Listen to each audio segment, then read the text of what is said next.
उत्तर भारत के अरण्यविलास साम्राज्य का सम्राट विक्रमकेतु अपनी सत्ता और क्रूरता के लिए कुख्यात था। उसके महल की ऊंची दीवारों के पीछे हर रात एक नई स्त्री की चीखें गूंजती थीं और सुबह वह स्त्री एक स्मृति मात्र बन जाती। राजा की आत्मा वासनाओं से भरी हुई थी, जिसे कोई युद्ध नहीं, केवल स्त्रियों की लज्जा संतुष्ट करती थी। एक दिन दरबार में एक चित्रकार अवंती राज्य की प्रसिद्ध राजकुमारी अवंती की चित्रकला लेकर आया। जैसे ही चित्र राजा की आंखों के सामने आया, उसकी आंखों में चमक और होठों पर लार टपकती हवस तैरने लगी। ये चेहरा, चांद भी इससे जल जाए, राजा बुदबुदाया। उसने उसी क्षण अवंती राज्य के सम्राट को एक संदेश भेजा, अपनी बेटी को मेरी शैया पर एक रात के लिए भेज दो, अन्यथा तुम्हारा राज्य राख हो जाएगा।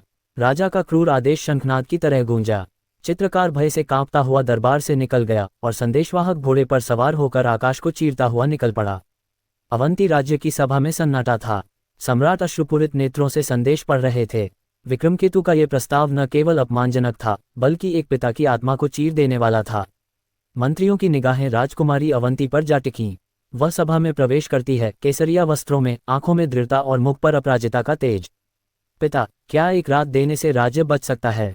राजा ने कांपते स्वर में उत्तर दिया, बेटी, ये प्रश्न मत पूछ। एक पिता अपने हृदय का रक्त बहा सकता है, पर तुझे नहीं भेज सकता।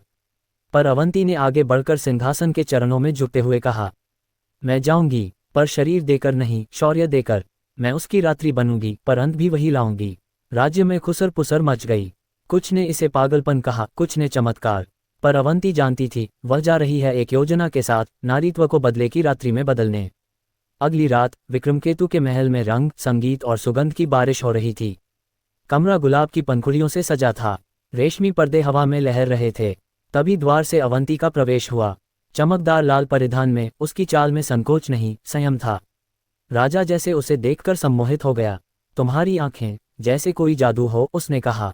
अवंती मुस्कराए। उसने धीमे से उत्तर दिया, जादू भी तब तक रहता है जब तक रात रहती है, राजन। चलिए, इस रात को सुंदर बनाते हैं। रात का प्रथम पहर नाच गान में बीता। अवंती ने उसे शराब परोसी, अपने कोमल स्पर्शों से छेड़ा, मधुर बातों में बांधा। उसने अपने जीवन की कहानी सुनाई, एक अकेली राजकुमारी जिसे किसी ने समझा नहीं। विक्रमकेतु पहली बार स्त्री की बातों में डूबा, न कि उसकी देह में। जब राजा ने उसके चेहरे को अपने हाथों में लेकर कहा, तुम सिर्फ सुंदर नहीं, दुर्लभ हो, अवंती ने उत्तर दिया, और दुर्लभ चीजें हमेशा जोखिम में होती हैं। रात आधी बीत चुकी थी। राजा अब पूरी तरह नशे में डूब चुका था। उसकी दृष्टि बोझिल थी और शरीर शिथिल। आओ नजदीक अवंती, वह बुदबुदाया।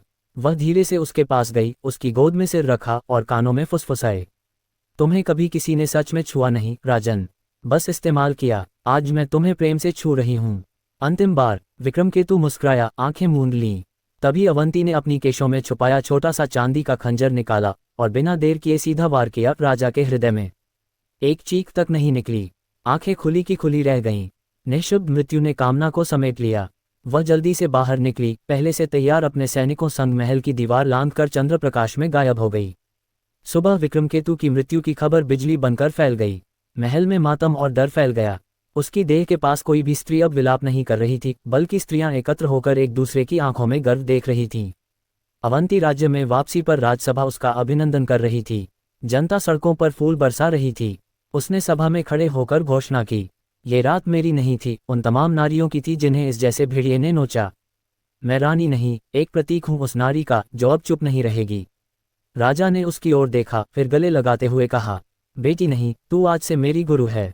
और उस दिन से अवंती केवल अवंती नहीं रही, वह एक रात की रानी के नाम से नहीं, नारी शक्ति की क्रांति के रूप में इतिहास में अमर हो गई।